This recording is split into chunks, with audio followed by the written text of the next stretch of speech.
Many people with autism are dependent upon the social care workforce for the support to live a fulfilling life. But they have a wide range of needs. So what are the key issues to consider when working with people with autism? This film follows two professionals. Dominic Cole is a care worker at St Mark's Day Services in North London. And Oxfordshire social worker Emma Boswell works with teenagers in transition to adult services. Emma is on a statutory visit to see 17-year-old Dan, who has severe learning disabilities. You feel better now? Dan is living at the Squirrels residential home, and Emma has come to monitor his progress. You're going to show me what you do. I think you like the activity board. We want to be seeing that he's well stimulated. We want to see that he's happy. We want to make sure that he's healthy. We want to make sure he's being better challenged and prepared for adulthood. It's been a while since I've seen you. It's about being aware of when they get anxious. I do keep eye contact with him, but if I think he's finding it a little stressful, then I'll leave. Dan has been here for almost a year, and in that time, his communication skills have improved. Usually, you would have to guess if he was in pain, you'd have to guess if he was unwell, and the way you would guess what was going on with Daniel was through his behaviours. How are you feeling today? Can you show me? So what this placement has been able to do is to be able to use pictures and ways that he's understand. So now he's actually managed to communicate through symbols of what he's wanted. Show me, please. I understand you're good. You're happy. Well done. Oh, you're happy. That's good. Today is a good day. You know, I can have exactly the same approach or slightly adapt it, and he won't want anything to do with me. You know, it's totally on his terms. So I'm guided by the staff and I'm guided by how Dan is on the day. Can I come up as well? OK, let's go and have a cup of tea then. At St Mark's, Dominic works one-to-one with autistic adults who have challenging behaviours and complex learning needs. Today, he's working with Michael, developing his communication skills. First of all, should we get a cup of tea first? Oh, yeah. Do you want to help me make it? Oh, yeah. OK, then. Let's make a cup of tea. Try that again. We don't normally go straight into a session. We normally give, like, 5 minutes just for them to become accustomed to the new environment, to settle in and to feel at ease. Just to have, like, 5 minutes relaxation in between each new environment can really help reduce anxiety. Excellent, well done. We'll just wait for... Yeah, I'm very good. Play football with you later? Oh, what do you have to be? You have to be very... Calm. Very calm.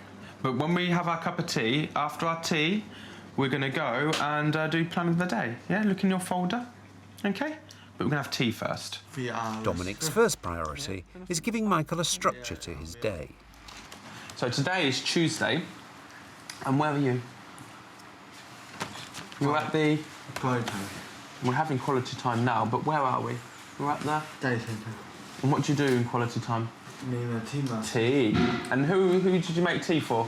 Me. And... Dominic. And me. Thank you very much for doing that. After our tea, do you know what we're going to do?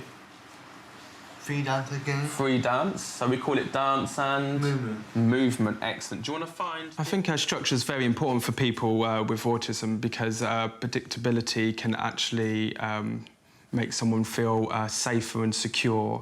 And if they're not sure what the future holds, sometimes anxieties can arise. It's for Friday. Yeah. So we'll put it on Tuesday. Straight from the beginning of the day, students will come in and they'll be aware of exactly what activities they will do that particular day. So if it's not raining, we can play football. But if it rains, what should we do? Watch a film. Watch a film, OK. Some individuals might take a lot longer for them to process what I have said. So when you use language, it's to be kept quite short, simple words, short sentences, or use visual prompts to actually get your message across. And what's he got on his hands? What's he got on his hands? Scarf. On his hands? Gloves. Gloves. So, Michael, the gloves keep his hands... Warm. Warm. Or vice versa, if they're actually trying to communicate something with you, you need lots of patience. OK. Did you have fun? What's that? Did you have fun today? What's the man's name? Did you have fun? No, the man. Which man? The film. Oh, that... Oh, man, on the video. Oh, okay. No, I ask you again, mate. No, I ask you all morning and stuff. Yeah, well done, Michael. That's excellent. Not finished that yet. Okay. Emphasising the positives is another key technique. Encouraging Michael, giving him lots of praise, makes him feel very good about himself. It kind of gives him a lot of self-belief, and he's willing to kind of try out different things. And also, you know, if something doesn't always go right or you find something a bit difficult, we'll probably adapt it a little bit to make it a little bit easier, so he always feels good about himself. And then try and progress with that and try and get him to do something which is a little bit more difficult, which takes a bit more concentration. OK, now... What other face? Should I do like this? Right. What am I now? Sad. Sad? I did. OK, you're excellent. Well done, Michael. You're doing really well. So if I'm sad... It's extremely important to kind of, like, empathise with our students and to try and see how they view the world from their perspective. A lot of common sort of anxieties we have amongst our students is the fact that they find it difficult to communicate their needs or to communicate what they actually want. The actual challenge is not just the behaviour, it's understanding why they're doing the behaviour. Because a particular challenging behaviour is still a way of them communicating something which they're upset about. So the fact that they're communicating is still kind of a positive thing. Dominic is also very aware that many of his students find noisy or distracting environments distressing. It's quite good to kind of use low arousal methods so they're able to gain more concentration or more awareness of what's going on in that particular environment. Like one person talking to a particular individual at a time, not having too many voices, can help the student to actually understand what is expected of them or to understand what is being said. We've also adapted like session rooms so they don't have too much clutter or too much information. They're kept very tidy at all times. What colour starts with Y? Where's your TV? DVD player broke, didn't it? Did it? So when are you getting a new one?